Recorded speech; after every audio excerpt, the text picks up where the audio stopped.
माननीय शिंदे साहेबांना गाडायचं, माननीय शिंदे साहेबांना संपवून टाकायचं. शिंदे हे पॅटर्न संपला पाहिजे. महाराष्ट्रात वर पुणामुंडी केली नाही पाहिजे. याचे सगळे सोबतचे सवंगडी घेऊन पळून जाऊया हे आम्हाला सांगतात ना मुंबईचे पुण्याचे पत्रकार. पण एक लक्षात ठेवा, उद्धव ठाकरे आणि राज ठाकरे जरी एकत्र आले, राष्ट्रवादी काँग्रेस पार्टीचे दोन्ही गट जरी एकत्र आले, तरी आमची महायुती आदरणीय देवाभाऊ आणि आदरणीय एकनाथभाई शिंदे साहेबांच्या नेतृत्वाखाली काम करणारे जेवढे काही कार्यकर्ते आहेत, एक राष्ट्रभक्त देवधर्म आणि देशासाठी काम करण्यासाठी जे वंदनीय बाळासाहेब ठाकरेंनी जी त्रिसूत्रे आम्हाला घालून दिलेले आहे, त्याच्यावर आम्ही प्रामाणिकपणे काम करणारे आमचे नेते आहेत. एकनाथ शिंदे साहेबांच्या बरोबर माननीय बाळासाहेब ठाकरेंचा आशीर्वाद आहे, आनंद दिघे साहेबांचे संस्कार आहेत, या महाराष्ट्रातल्या माता मौल्यांचे आशीर्वाद आहेत.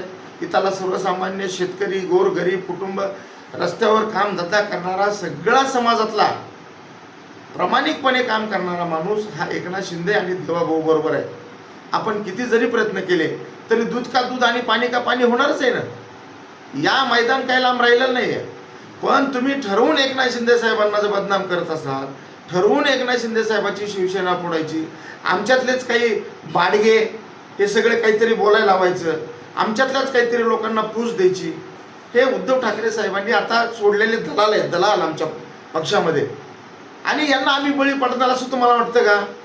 महाराष्ट्रामध्ये दोन्ही भाऊ एकत्र आले तरी शिंदे साहेबांना फरक पडणार नाही. अजितदादा पवार आणि शरद पवार एकत्र आले तरी महायुतीला फरक पडणार नाही. जनता ठरवेल ना.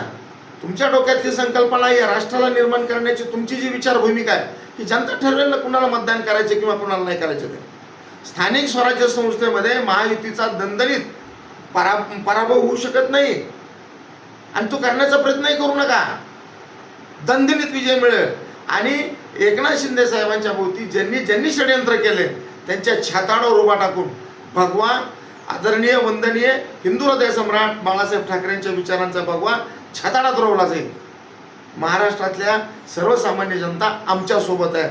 एकनाथ शिंदेचा बालबिबाका करू शकत नाही.